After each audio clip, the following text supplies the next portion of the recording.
Hi, good afternoon, everybody. My name is Samar Aldiri. I'm consultant gastroenterologist from Oman. Very happy to welcome today one of my mentors and happy to call him one of my friends, Dr Noor Mohammed from Leeds University Hospital in England, where today we're going to be talking about complex colorectal sections. So thank you so much, Noor, for being with us. I appreciate it. Appreciate it. Thank you, Sam, for having me. It's a pleasure and honor, to be honest. It's such a lovely platform you've created. Kudos to you and your team. You seem to have a lovely team there, and yeah, thank you for having me. Thank you so much. So today I thought about we would be talking about those complex cases that you deal with on a daily basis, and what I'd like to discuss is how things unfold in real life. So like how before we start, how we adapt when cases become more difficult and expected, and how we judge quality after the lesion is off. So we're not just going to be talking about technique, but also judgment, which thing that I have learned as I've been practicing this and doing it myself. It's not like really knowing just your instrument, how to use the knife, but your judgment of the situation as you go when you're dealing with these complex things. So do you agree, first question, do you agree that judgment here is more important than the skill itself? Or do you think they are is it 50-50? It's 70-30? What would you say? Yeah, absolutely. I think the ESD should not be taken as a skill to be used on every case. And I think it's important that we just don't become technicians. We are doctors with knowledge to start and stop when we have to. The starting is quite crucial because that is knowledge-based, looking at what to resect and when to resect. And when to stop is another really important skill. So yeah, the most important thing before even you start is to make an accurate diagnosis, as accurate as you can possibly, because we are all improving as we go along. So knowledge is really, really important in the background before we even start taking the knives out. Mhm. So to touch upon that, so let's say that you have a lesion that may require this complex resection, whether it's like a large EMR or an ESD. So what are the few factors that immediately determine to you whether this is an endoscopic case, referral case, or surgical discussion from the outset? I think when we look at a polyp, we need to have a structured way of assessing and then way of making sure we are doing the right thing for the patient. Eventually, what we are doing will be or should be beneficial for our patients.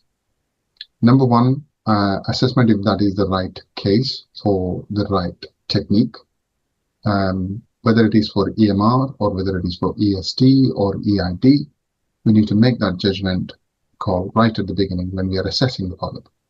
So assessing through a scoring system or scoring systems that we have is essential. So making use of classifications such as Kudos, Paris, JNet classifications. These are all very important to determine that we have ruled out any deep submucosal invasion before we start using techniques to remove them. So that's the most important thing. And then comes the appropriate technique and appropriate sub-technique within ESD. For example, if you're taking, what kind of techniques do you use to remove a particular polyp? Depends on whether you've decided on which way you're going first. So crucial thing is visual interpretation, i.e. the optical diagnosis that we make by assessing, looking at the polyps. We need to spend time looking at the each section of the polyp. Sometimes when it is, lumen filling polyp, you may not be able to assess each and every area, but we need to make that effort when we have assessed forward view. We have retroverted when possible to look on the other side of the polyp, and we've made use of gravity to assess. We've washed the polyp nicely, not to traumatize it before with forceful jet wash. You've used narrowband imaging, magnification, and all of this is so crucial. Then, based on what you have found, then think about the strategies that you're going to utilize, whether you're going for EMR or ESD. Gravity plays a very important role. Why? Because number one, it is a natural traction. And number two, when you have complication, you have a plain field to work on rather than a messy field where it is pooling around, the blood is pooled around. So those are all the things that you assess first. So quality examination is crucial. I remember, this is great because I remember there's something that I learned from you when I was in Leeds when we used to speak to patients before the procedure. I used to tell them something that I almost always use when I speak to my staff and nurses, that you always say that polyps speak a certain language, and we have learned to speak that language so we can kind of understand what it's saying to us, and that's how we determine what we're going to be doing with it. Which I think it's Absolutely. a very nice way of breaking this all complex, like all the classifications and diagnosis, and just with histopathological diagnosis into something much to digest, both for I think for younger fellows, but also like for the patient when you're trying to explain to them why this procedure, which seems to be just an endoscopic procedure. I mean, for the patient, they may not understand how dangerous it be to undergo like something like an ESD. Most patients, for me at least so far, they do not understand that into a surgery in terms of may go wrong just because they're not being opened up. So I think it's like having everybody around us understand this is very important. So um, if how do you then say, how do you distinguish between a lesion that is technically difficult but still fundamentally, it's endoscopically resectable, curable, and lesions that are biologically dangerous enough that the whole strategy needs to change? Yeah. When does that switch go off for you? So that's a great question, Sam. I think for the benefit of audience, let's make it just as a colorectal discussion. Yeah. And I think if you look at the colorectal lesions, it is fairly easy to differentiate between what is relatively easy and what is complex.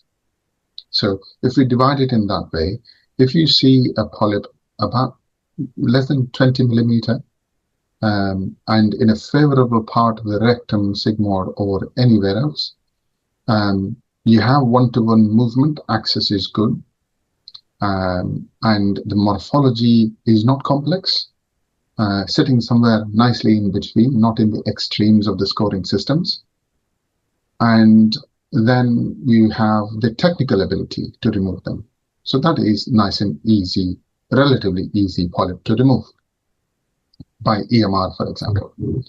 But whereas if you look at the extremes, if you look at places where it is difficult to have access, I think in SMSA score, which everybody will be familiar about, in SMSA score, the only thing that is very subjective is the access.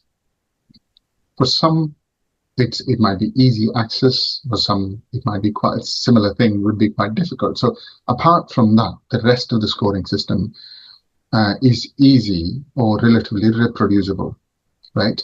So if you have a lesion which is which has got easy access, which is in a position that you can remove, then I think that is easy to say that yes, EMR or even an ESD is fine morphologically, whatever you base your technique on. But whereas if a polyp is not in an easy position, i.e. starting from the anorectal junction, for example, where you have an initial dip when you have to maneuver around, and when it is going over a fold, and if it is on the right side of the polyp, right side of the colon, or around in the cecum, going close to the appendicular orifice. All of this constitute complexity. It involves much more of a planning than just straightforward ESD or EMR. So those are the lesions that we have to have a certain level of expertise before you start taking them, before you start hacking. It is very important that we know our limitations and we know when to back off. One of the most important things I remember from my mentor, Professor Yahagi, is we should not be doing ESDs, particularly he was referring to ESD when I was training with him. We should not be doing ESDs for our self-satisfaction. We should look at our patients. The end goal should be the improvement, the betterment that you can bring into the patient's quality of life, rather than trying to hack off when you can't, when you don't have that ability yet. You may get there, but I think we need to have that understanding ourselves. Mm-hmm. Do you think this is why, like under the latest guidelines now for me, is they recommend against, for example, this hybrid ESD, like it's like a last resort thing. Like you need to be able to tell whether the polyp is safe to remove with EMR and pieces, and you wouldn't miss anything, or it has to go on block, but not like start with ESD and then put a snare around it unless it is an absolute necessity. Is this one of the reasons you think why this has happened? Because maybe it was noticed that was happening more often than it should? Or why do you think this? Why did this come about? Because it was not in the previous version. Yeah, go ahead. The hybrid ESD, if we set out to do an hybrid ESD right from the beginning, then that is absolutely fine. That means you're delineating the margins and you've ruled out any submucosal invasion within that polyp. So that's the reason you're delineating the margin with your knife, and then you're removing the central part, i.e. the polyp, in multiple pieces. But if you set out for an ESD and then you have converted that ESD into a hybrid procedure, then that involves a different level of different grades of complications, ranging up to full thickness perforations. Number one, if you have utilized a tunneling technique for an ESD, and then you realize that this is not going anywhere else, and I think I need to convert it into a hybrid procedure, you've got a bigger problem. That means you will not be able to easily resect the sides for a very large carpet type lesions I'm talking about. You need to have sides chopped off before you start removing by snare. The second thing is, if you've removed this, if you've cut the polyp from the sides, you've made a good incision, and you've conventionally tried to remove the sides, but you're not able to get to the bottom, get to the center of the polyp, and then you've placed a bigger, wider snare to remove the whole of it, then you don't really know what you're holding within that snare. You may end up chopping off into multiple pieces, or you may end up actually cutting deep down and causing deep mural injuries or full thickness perforations. Some of the horrible complications that could happen with ESD are due to hybrid ESDs. So not with the standard ESD technique. With the standard ESD, the perforations are tiny, micro perforations. You identify when you're doing it, or thereabout. You won't be leaving the perforation for a very long time. And you can clear the sides one clip should be sufficient and you can carry on. So that's a safest way. Hybrid ESD does carry really high risk, in my opinion, and I discourage people to use that technique. As a salvage, I think you need to be as safe as possible. Sometimes, if you've not been able to get to the center and if you've misjudged the polyp, it is probably better to come back up, clip shut, open and close the lesion rather than actually trying to attempt an hybrid ESD and cause more problems than what you anticipated. Mm. Yeah. This is something that I think I've been reading more and more about how it should be, because I used to hear about it before, that, like, don't manage, go with a snare. But I've heard this argument from you by multiple experts, and now that I'm doing this regularly myself, I realize the same thing. It's like once you're inside that tunnel or anything, like, almost I feel like almost scared to put a snare around it, because exactly, like, I feel like I'm gonna be just opening the bowel, just gonna open split the bowel open if I do this. So yeah. So is this where, so in these lesions where invasion, let's say like these difficult lesions where, like, we have said that we want to go for resection, and then if you have suspicion of a deep of invasion, but it's not very obvious, because you said sometimes these polyps are so huge you cannot really see every little part of it.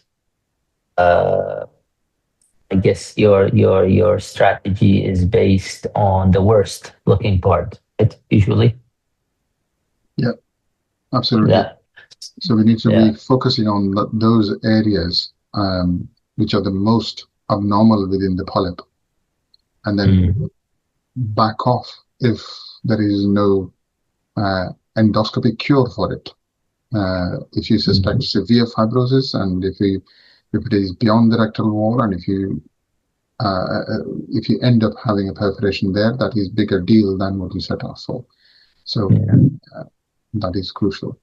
So that's when your question about when to refer to surgery is important.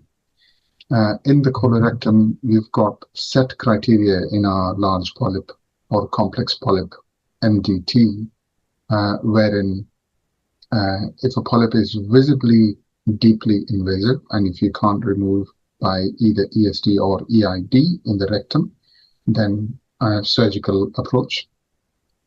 Or the second thing is, if on the right-hand side of the colon, if you have a polyp that is actually encroaching into the appendicular orifice, then that is one of the reasons to subject to a surgical resection, because there are enough of evidences now to suggest that we are optically not that great that we think we are.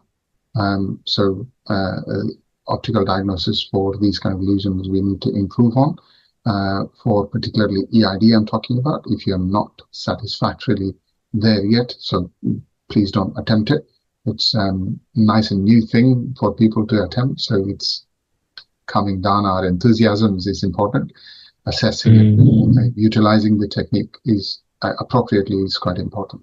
Coming back to the appendicular polyps, there is also evidence suggesting that the resections, endoscopic resections, most often than not, if they are encroaching into the appendicular orifice, there will be R1 resections, there won't be R0 resections, in which case you're subjecting the patients into multiple repeated endoscopic attempts, which again could cause more damage by further snare resections or EMRs on a fibrotic area in the thinnest part of the bowel. So it is best to subject them to a curative surgical resection than attempting endoscopic resections. Mm. Great. Fantastic. I have many follow-up questions to that, but that would probably have us chatting for 3 hours. So I'm just gonna move on to my next question. Uh, How previous manipulation, like, so previous biopsy, to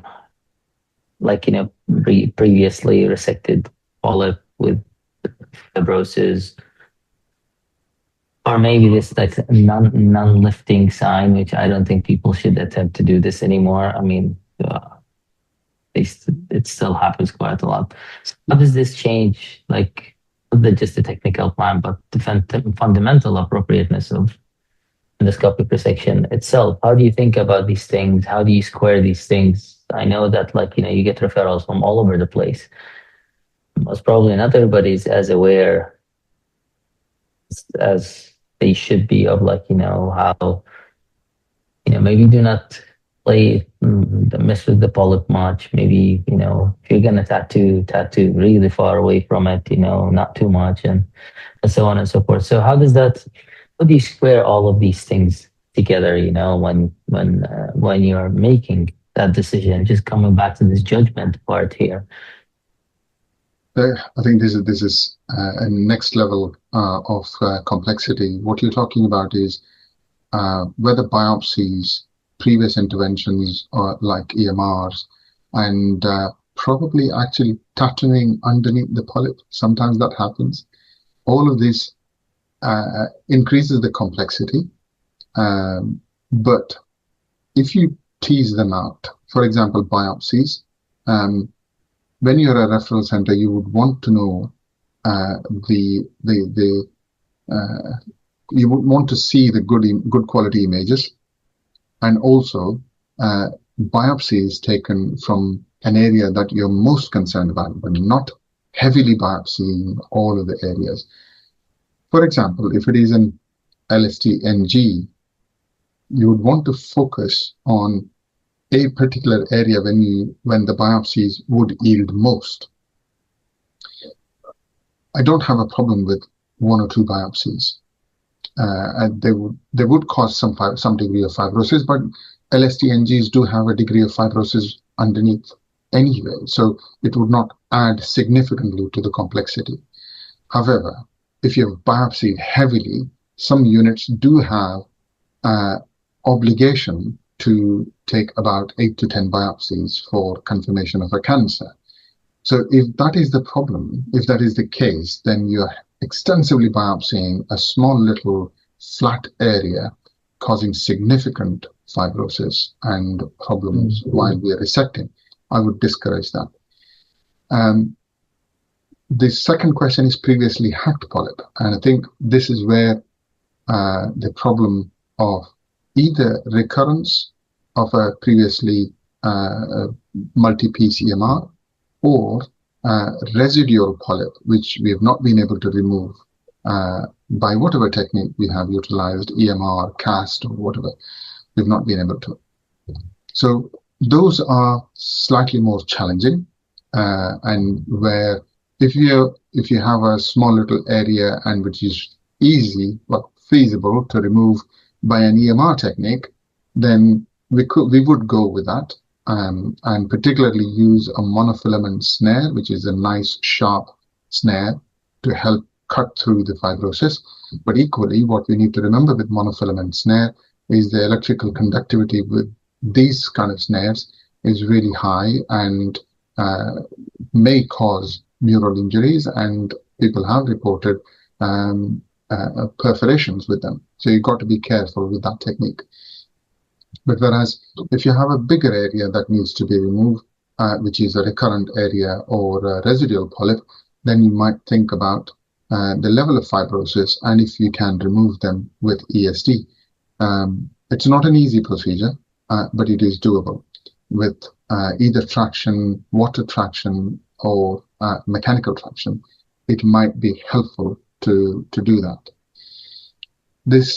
The other thing you touched upon, which very importantly, is about the tattooing business. We all tattoo lesions, but sometimes we don't do it appropriately, and it causes more damage than we actually can think of. It can cause, if you're not careful, the injection of the tattooing might be in the spilling over in the peritoneum, causing reactions. And my surgeons have shown some of the horrible images that they had to deal with because these particles, carbon particles, cause intense fibrosis and causes major difficulties for them during their resections. So we, in the UK, we have a policy about how we place tattoos. So if you identify a polyp, couple of folds away, you inject saline bleb first, you create a nice submucosal cushion, then inject the tattoo, then follow that up with saline again, so that it is contained within that and you're ready for the next injection. So you place 3 areas of tattoos. The reason for that is if this is not resectable, then surgeons can see the tattoos placed around the 3 different areas, so they don't have to mobilize the intestines that much. So that's the criteria we use. But nevertheless, we see the tattoos being placed too close to the polyp. That causes immense problem when you're doing ESDs, for example. It causes the submucosa to be completely black and fibrosed, and it has to be avoided. I've had some of the video recordings of these kind of lesions. When the submucosa looks totally black, it's really difficult to differentiate the submucosa from the vessels, and you may inadvertently cut the vessels, causing another problem for yourself, i.e. hematoma. So we have to be very, very careful with these. And I think it is general grassroots level education for all of our endoscopists about safe and appropriate tattooing is really important.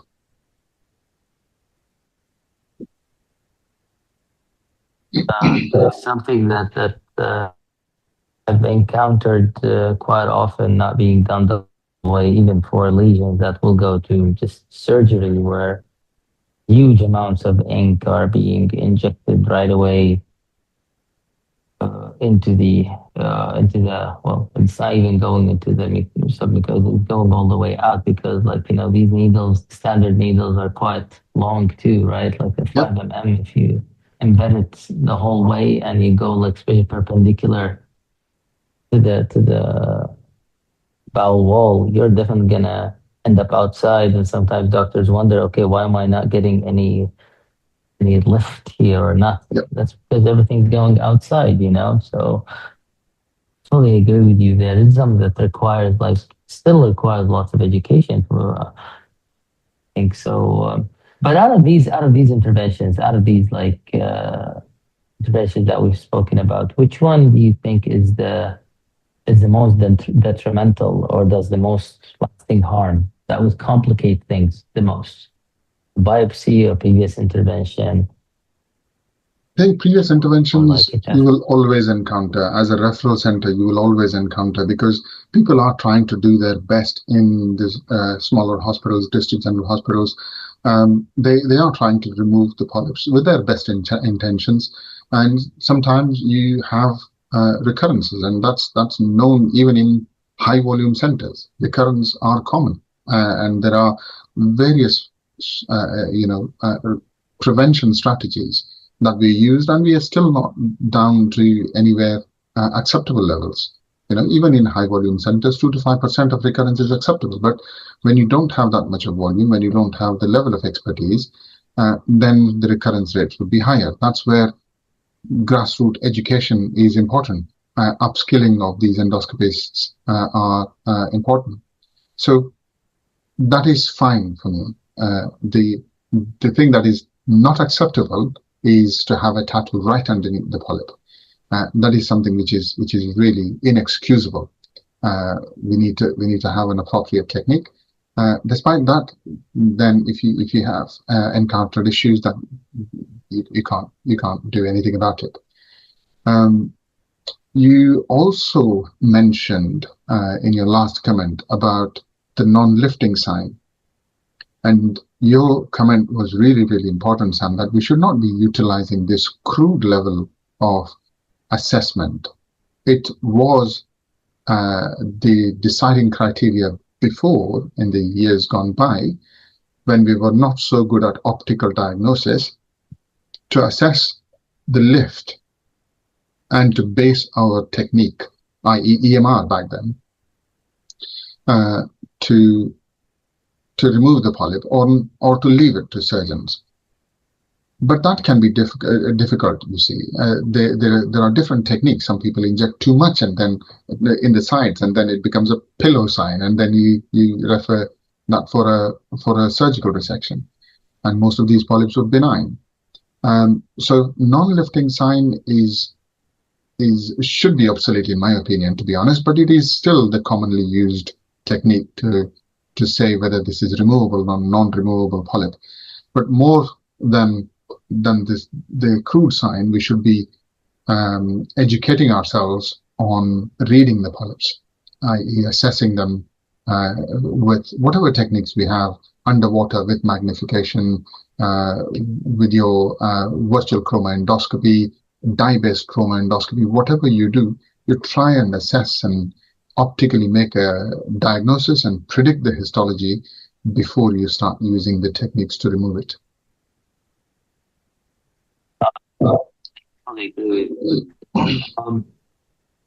So let's say now we have managed to get through all of these parts, and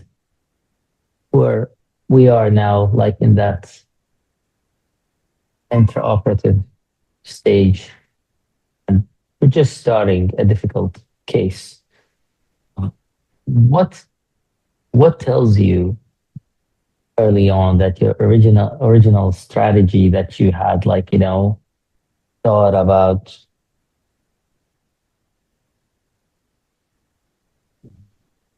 are the earliest signs that it was wrong? Because it's relatively often that you think like, I'm going to go like this and do this, and I'm going to go with a tunnel, and then I'm going to, like, use traction and whatever. But then you start, it's like, oh, this is not working. I need to shift. What is the earliest sign that makes you shift that strategy early on to avoid running into problems later on in the procedure?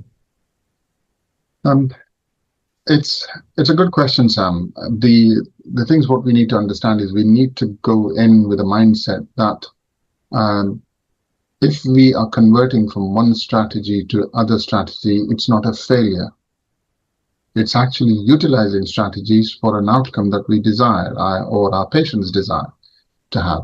So having plan A's, plan B's, plan C's is not a problem. And I think we should be, it comes with experience that we need to be switching between those techniques sooner rather than contemplating and trying to persevere with what we thought was the best strategy.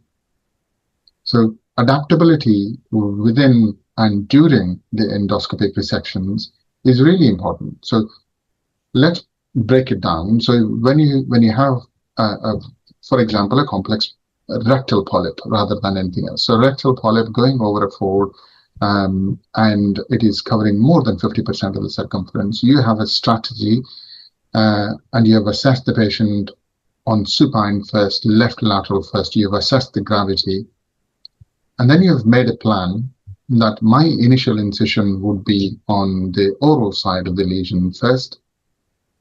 My second incision would be on the anal side of the incision. I go tunneling all the way across to the oral side, and then you come out of that tunnel. Then you tackle the third, which is the most important incision, which is on the gravity side. The fourth would be on the non-gravity side, dependent or non-dependent, whichever terminology, nomenclature that you use. So this is the strategy you've thought, and you realize that your scope position is not as stable as you thought initially, and then you need to change the strategy, which is perfectly fine. So you then, before moving on to a different strategy, you change the position of the patient and see if that can be done. As you know, most of my colorectal ESDs are done under sedation, so I have easy access for patients to be moving around on the bed. But whereas when you have patients under general anesthesia, it's not as easy to keep moving the patients around. So you need to decide that factor beforehand. And then think about your other strategies, your non-mechanical tractions, i.e. utilizing the gravity, utilizing the water pressure, utilizing water immersion, i.e. saline immersion, ESD. And then if everything fails, then you're thinking about mechanically lifting the flap and then doing the dissections underneath. So all of these, I don't consider that a strategy should be utilized and stuck to throughout the procedure. We should be able to adapt. We should be able to use whatever techniques that are available for a safe and a complete resection. Time, again, should be a factor in ESD, but not the overwhelming factor about deciding when to convert that procedure into something which is hybrid or unsafe. So give yourself a good time for each procedure. It is always difficult to determine what is the right appropriate time for each kind of lesion, depending on the size and complexity. Things would change. So adaptability, Sam. I don't have a crystal clear answer to what your question was, but my strategy is keep everything fluid. If something is not working, change the strategies, but have a mindset that this is what is my initial go-to version. And I would say for anybody who is starting ESDs, for example, think about pocket creation and clip line traction as a standard way of doing things, which is, number one, it keeps your scope stable, and it gives you that little lift that you need for safe dissection. So, but again, I would say, with a word of caution, mechanical traction, use it at the very end when you can't have any other non-mechanical traction options. Sorry if I'm going too much towards ESD-based resection. No. I like that. I love it because I mean this is. I was just like thinking the French will not like you for for not saying that traction should be always used on every case right away, because I fully agree with you. Sometimes it's like it's you use like a gravity to your advantage, and you have many of these. You have many things that you can use to your advantage, especially if you do not keep him as the most important factor, or like then you really can work slowly and strategize and the reason why I'm saying this, because like I mean not everybody, I don't think everybody who is doing these things has an expert standing right behind them. That even if those people, like, I mean, have gone and done fellowships and learned it, like, gone and learned it and from multiple people, and it's a long time, but like do this, I know that I'm alone. I don't have anybody that I can call someone on WhatsApp, or like, have like, some proctor, that I can arrange in advance, but that's virtual. It's not somebody that I can leave the scope to that can fix a problem. So I think it's really important that the fact that you said time is important, but it's not the most important thing. Where like I think in some units where it's being focused on, I think that's when like probably the people adhere to a certain thing and they consider it to be the only way to do things appropriately, just so that to stay within that time frame. I fully agree with that. I think it's adaptability, as you said, is very, very, very important. I don't know, when you first started doing and you established the service in Leeds, did you have other, like an expert with you, or like you learned from Professor Yahag and then you had to do it yourself, right? I think my training was slightly different than the conventional. Back then, I think this was 10 years ago when we started ESDs. Back then, I was trained to send all my video dissections to Professor Yahagi. I was one of the guinea pigs that got chosen for a particular type of program, in which I was obliged to send all my dissections for assessment. These were on the animals. These were remote learnings. And when we had when we going live, then I used to send images and videos to Professor Yagi to discuss the strategies and what have you. But you will realize soon that you're actually overburdening your mentor with your questions, and you sometimes think that you can tackle. But then you reflect back on them. It's there were lots of learning points from them. So what I'm trying to say is there was a degree of assistance remotely, but locally I had my mentor, Dr. Rambakan, who's the guru of EMRs. He was very supportive of me, and he was there for the one whole year. He was there giving his own list for me, one list a week for me to do ESDs. So that's a massive support, and he knew that this is the way forward, and he supported me throughout. So I had both the blessings of having a remote mentorship as well as locally. Although Dr. Rambakan was not doing ESDs back then, he was fully supportive of me, giving ideas, strategies to help me salvage things. So all of these were really important. But mm, reflecting on that, if these are the techniques that you will not learn within a quick span of time, you need an apprenticeship type model, and then you need mentorship arrangements. And nowadays, mentorship is slightly easier because you will have availability of people around the globe to help and support you. You need to create a network. And also, teleproctoring is really uh, changed the way we proctor people nowadays.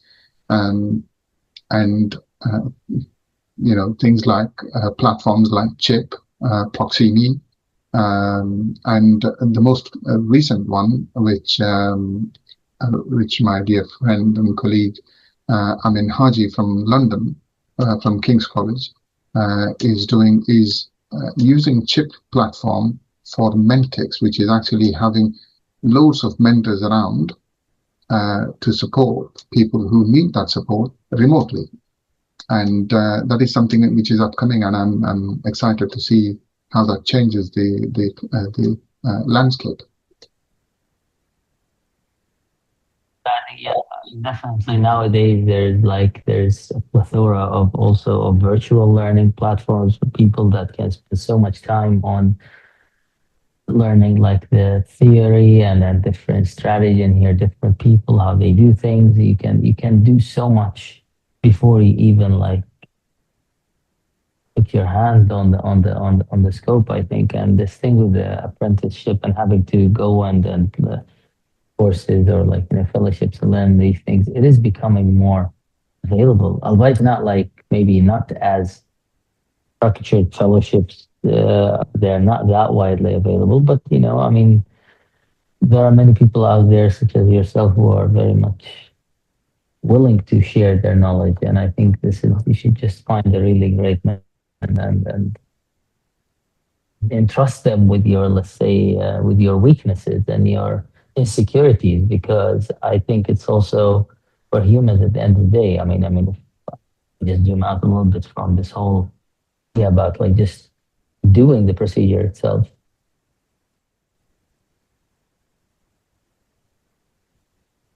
like this vulnerability or this insecurity about doing a procedure that I'm supposed to know with somebody who's done it more than me, and you have to have that relationship with that person, and they're gonna actually help you to kind of overcome it. And I think takes a lot of humility from the doctor's side to actually humble oneself and always try to kind of like learn to be better, because there's nothing worse than like starting something and then ends up in a total disaster and then you end up harming the patient. This is uh, this is Yeah. the worst thing. That's the worst outcome. And this would take me into my next question here, which is what are the true protection, not just technical failure, but the points which at which like continued resection no longer served the patient well. Ooh, let's say, we call it like if we deal with like a traffic light, what would you put in the yellow, like, color, and what would be the red? We're like absolutely going, like this is a no-go. I'm so sorry, Sam, that got interrupted a lot of times. The voice got interrupted, so I could not hear the question. My question would be, what would you consider to be the true stopping rules? So, like when you're doing a complex resection, not just technical failure, but I'm talking about the point at which continued resection no longer serves patient well. If you were to classify them into like, we know what's the green, like a green go continue, like what would be the yellow and what would be the light and what would be the red light? Absolutely do not continue. What would you say? I think if we look from the patient's perspective, we need to have a R0 resection, we need to have a safe resection, and we need to have a comfortable one for both for the patients and for us. Because if you can't carry on dissecting for hours and hours when the patient is in discomfort. So comfort for the patient, particularly I'm talking about sedated procedures. When the patient become uncomfortable, that may be because of your gas that is being infused, or whatever the reason, we need to consider that as a major important factor. Under general anesthesia, again, we need to think about the downtime of the patient. If the patient is having too long procedures, whether it is safe to continue is the question you would be asking yourself.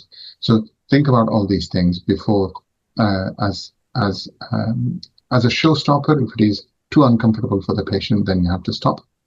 And if the GA downtime is actually detrimental for the patient's cardiovascular or cardiorespiratory issues, then you have to consider stopping.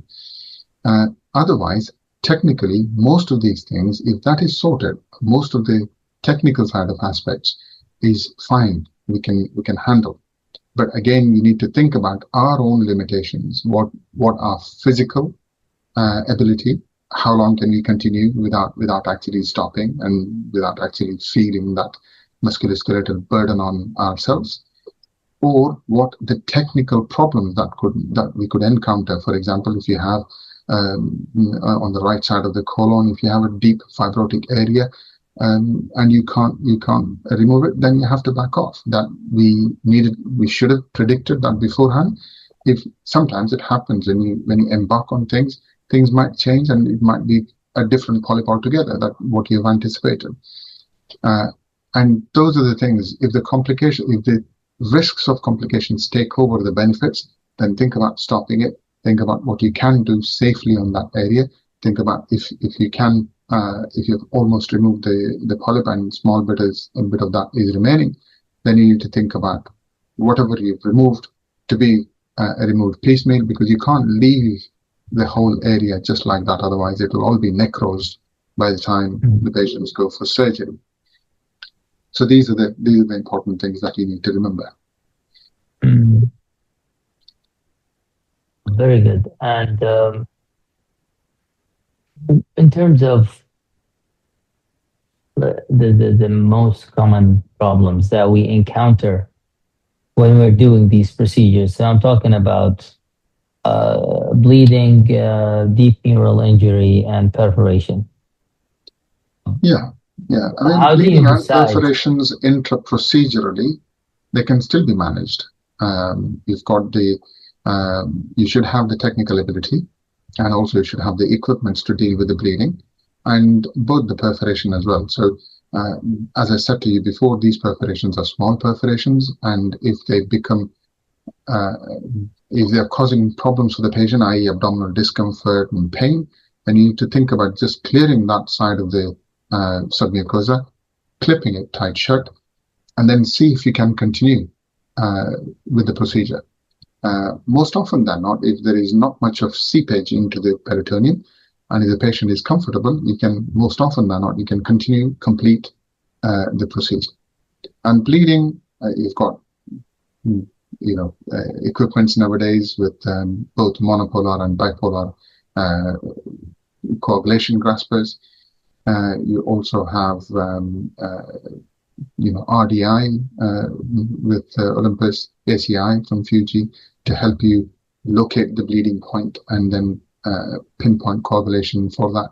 So all of these are really helpful.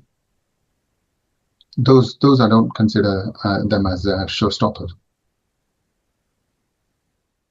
Requires the endoscopist to be capable in terms of knowing electrosurgery and understanding electrosurgery, right?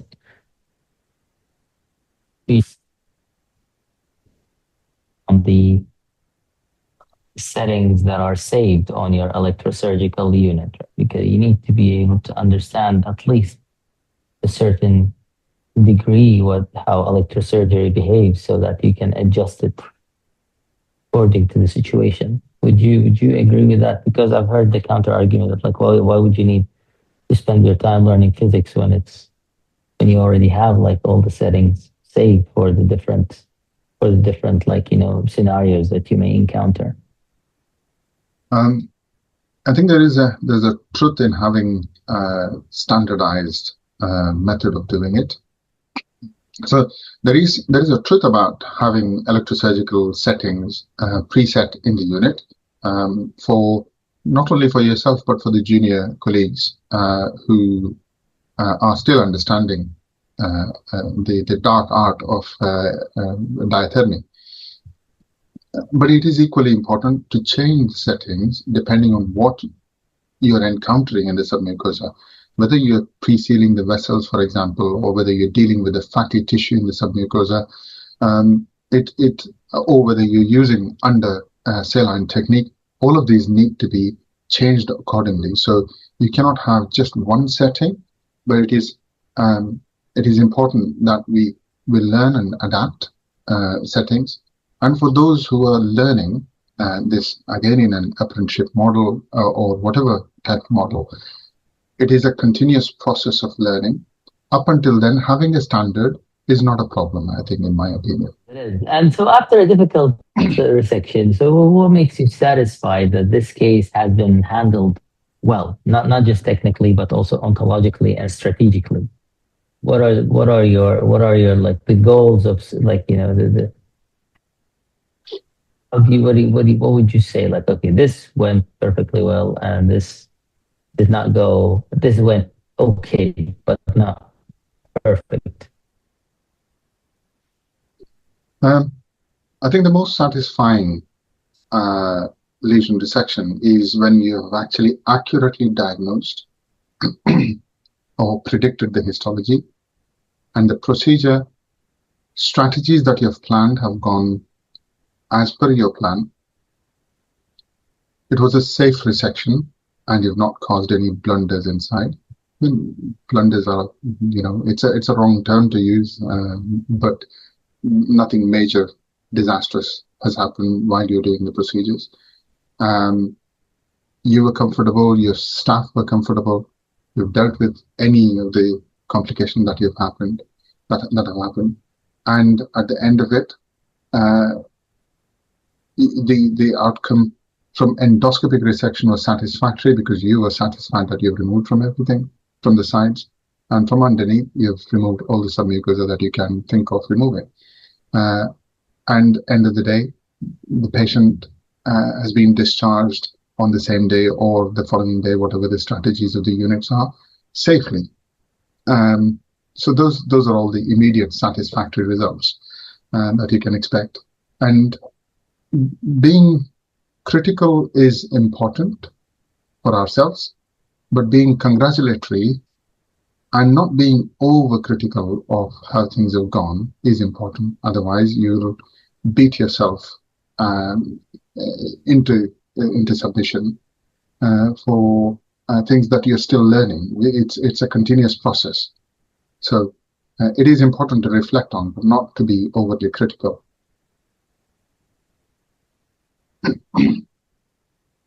Important, and can be very easy to be, I think, too critical of oneself once, or like says, you like always look at the post resection bed, like, and when I inspect and everything, and I always like, why did I should have looked better, like at this 1 millimeter, and like maybe not cause this slight of the muscle layer with the tip of the knife or things like that. But I think, like, in the end, if it's gone well, it's pretty clear that it's gone well, especially once you get the histology as well, and you see that you have your R0 section, and the patient is fine. I think, I mean, cannot get better than that. But looking back at your own journey through this, your own evolution, so you've been doing this for 10 years now. What do you think separates the endoscopist who becomes safe experts in complex resections from the ones who like capable operators, but still strategically limited? What would you say? Like, if you compare yourself today compared to yourself, I don't know, 5, 6, 8 years ago. I think we're all on a continuous journey, Sam. Um, I think um, every conference you attend, every time you meet your friends, you're still learning. They will give you nuggets that you had not thought about. So calling anybody an expert or calling thinking ourselves as experts, um, it doesn't do any favor, to be honest. And I think it's all about the flight time, flight hours. The analogy fits in quite well if you think about it all is a cumulative educational journey that we are all on. And some people are just behind because they are actually born 10 years later than you. So that doesn't give you an advantage. But you're not ahead of the curve. But I think it's important to realize that we are all on a journey. We are all learning, and having that humility is quite important. Otherwise, if you consider yourself as a master in something, that knowledge, the door for the knowledge, shuts on you. I hope I've not I've No, given it's you. fantastic, amazing, amazing. No, I fully agree with you. It's amazing. It's because this is exactly I'm what I would what I think. Like, I'm always in this learning, the journey of learning is this. For me, I feel it's only starting, and I like when I look at myself, for example, first practicing in general, the level of humility is just become more and more humble every month that passes compared to before, because you start realizing how much I did not know before, and then I just only can imagine how much I still don't know. That's why, like, these small nuggets, these small things that, like, I remember when I was with you, like, at least a few things that, like, I don't know, like, there's so many things that I've learned from the way you do things, but small things that maybe you would not think would change practice a lot, but like small things such as, like, okay, sitting down when I do the colorectal change my practice, honestly. I never do the colorectal cases standing up anymore, and I've noticed the difference in terms of like how I feel afterwards. You know, Mm, the other small things, like such as having, when using like a tool multiple times, you put that little piece of tape, at that place so that as you a know how marker. much you're gonna put it. And the marker, I'm like, this just like it just blew my mind, and I'm like, how have I not done? And it just like has made my life so much easier. When I doing the procedure, such a simple thing. I remember when I was speaking to the nurse from Leeds, Lily. She like taught me about like how I should have like these plastic bags like by the electrosurgical unit, where like what you have in each bag. One bag will have the snare, the next one will have the coag grasper, the next one will have the knife, so that the nurse knows what to reach for.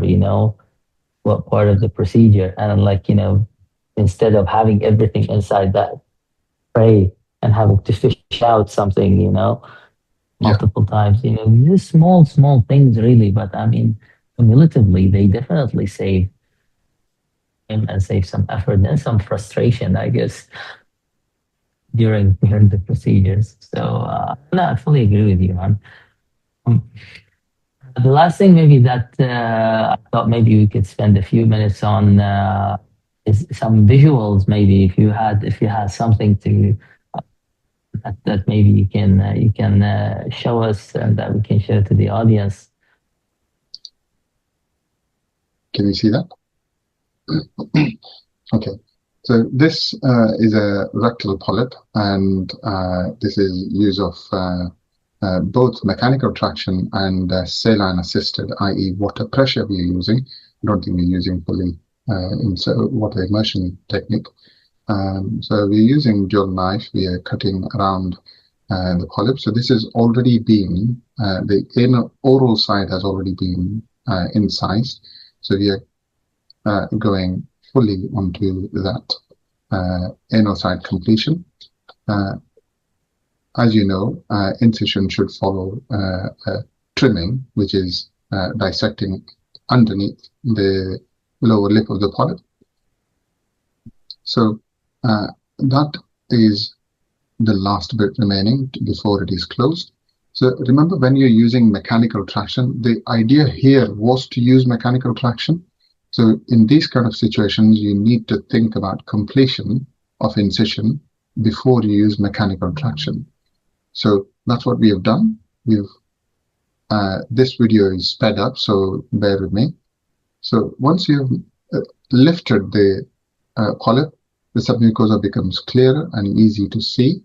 And all you then need to think about is dissecting in a way. You're just directing your knife towards the submucosa, lifting up, coagulating the vessels. That is a low voltage coagulation with force coag, which is called as Professor Toyanaga's on the name on it, Toyanaga technique. So with the dual knife, you use force coag effect 1 and 5. With the flush knife, you use 1 and 10. But this one was slightly larger, and the bundles were seen. So we've used coagulation grasper to remove that bundle. And then finally, last few cuts, and then that is resected completely. So the procedure becomes much easier when this is what you described as, the satisfactory outcome, right? And then this is a removable clip that we've used. So you clip onto the groove and close the snare, and then that clip comes off from the other wall. So this is called as a removable clip. Once you've done that, then you've completed the procedure, which is actually quite helpful when we what you described as the satisfactory resection. So this is, let me share with you this. This is one of the complex, what you describe as a complex polyp. It is, as you can see, it is going all around and covering about 70 to 75% of the circumference of the rectal wall, and it is going beyond the first and second rectal fold. So we used tunneling technique where we had 3 tunnels, and you go all the way towards the oral side of the lesion from the anal side, and then this is slightly an extension of butterfly technique, but in butterfly where you have 2 tunnels. Because of the extent, we had used 3 tunnels here, and then once you've combined the tunnels from underneath the submucosa, you then remove it, and that's what the base looks like. And that's how a small slither of normal mucosa is left behind, and the rest everything is removed. And that was, the final resection. So those are all the things that you can utilize: simple techniques and complex techniques.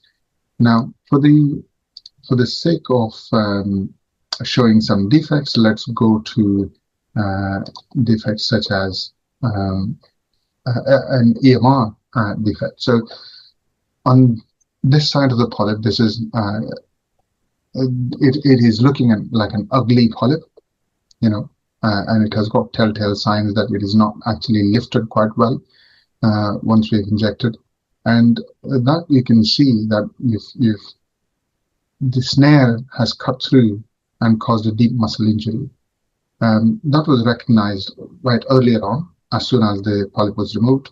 As soon as the polyp was removed, and then we had to clip it tight shut, and that's what is called as target sign. Moving on to another one. Oops. So this is a lumen filling polyp. It's a sigmoid polyp. So we've injected, placed a snare around, but again, the snare was slightly deeper, and it gave rise to a target sign. Again, recognizing early, seeing that on the spot, and closing it is quite important. Similarly, this is another polyp. A question here, Nora. Sorry. So these last two polyps, like both relatively ugly. It was one of the reasons this happening. What would you say the main reason? Was it because like they look more invasive than? One was more invasive. The first one, I think, this polyp was more. This one was more invasive. If you look at it, the morphology is not clear. The whole of the polyp is not seen. The reverse side of the polyp is not seen, and we've tried to hack it. And it's transverse colon. It's not the easiest part to remove, and ended up with perforation. But most important thing is, you've seen no contamination around that area. It's relatively free of any other debris or whatever, and you've clipped it nice and shut. So that's what is quite important. Coming back to this polyp, it's a lumen filling polyp. The base of that is not clearly visible. This is a snare put around, but again, we don't know what it is catching. There will be invariably muscle pull because of the weight of the polyp, and this might have just caught underneath the snare. Again, the thing to remember is that is what you recognize right earlier on. So you don't really remove the polyp and come off. You inspect the base and then close the defect when it is appropriate. This one, again, it was going over a fold, and it was not an incomplete resection. So you see the omentum straight up, then you bring that omentum back up and clip it tight shut once you're satisfactory. That is what is important to do. Going to ESD-related defects, this is a very rare tumor that I had resected a long time ago. This turned out to be a manic tumor. It is very, very rare form of gastric cancer. And while resecting, this is again the worst part of the stomach is gastric greater curve to remove to do ESDs on. So a tiny little hole was seen, and again that yellow plug that you're seeing is an omentum. So you suck that omentum back up into the defect, close it first. So that is called as a omental patch closure, and then you finish that off with linear closure of the rest of the mucosa, approximate the mucosa to the other side. Back then we did not have clips of suturing, so we used just normal clips, through the scope clips. This is another polyp in the stomach. Again, you can see the omentum hanging on from there. Sorry about that movement. So let's pause that slide before. Yeah. And then, can you still see the slides? The omentum looking at us. So you can still see the omentum, and then literally one clip was sufficient, but we've placed a reinforcement clip back again. So it is important to inspect the base, and when it happens, try and close it sooner. This is a circumferential esophageal one. Oops, sorry. Don't know, the clips are going too fast. Let me pause that again. So this is a circumferential esophageal resection, and you've seen a small defect, but again, that was not through and through, but that could lead to perforation. So it is important to clip tight shut that and then finish up the job. So all I'm trying to say with all these clips is it is important um, to inspect the base. That is really the crucial point that I'm trying to share. Inspect the base, inspect the polyp that you've removed, and try and learn about the pit patterns after you've removed as well. So it is a process that we follow. Like, sometimes it's not really possible to close everything. So if you cannot close everything, close at least the part that looks wrong. I Yeah, think that's nowadays, like, with the also like with the new methods that we have, like, different clips, like the suturing devices, all of that. I think the armamentarium is just getting bigger and bigger of what yeah, we can use. So recognizing the toolbox and knowing what to have, toolbox and using it appropriately is very important. This is fantastic, Laura. To speak to you for hours and hours on about this. I really enjoy this. Thank you so much for no problem being at all, with Sam. us today. It's always good to go back to the basics, discuss things with like-minded people. I truly enjoyed the discussion. Thank you for having me. It's been great one more time, and we shall catch up soon again. Lovely. Thank you so much, Noor, and we'll definitely be seeing you soon in Milan. Thank you so much. Thank Take you. care. Thank you. Take care. Thank you. Bye Bye. bye.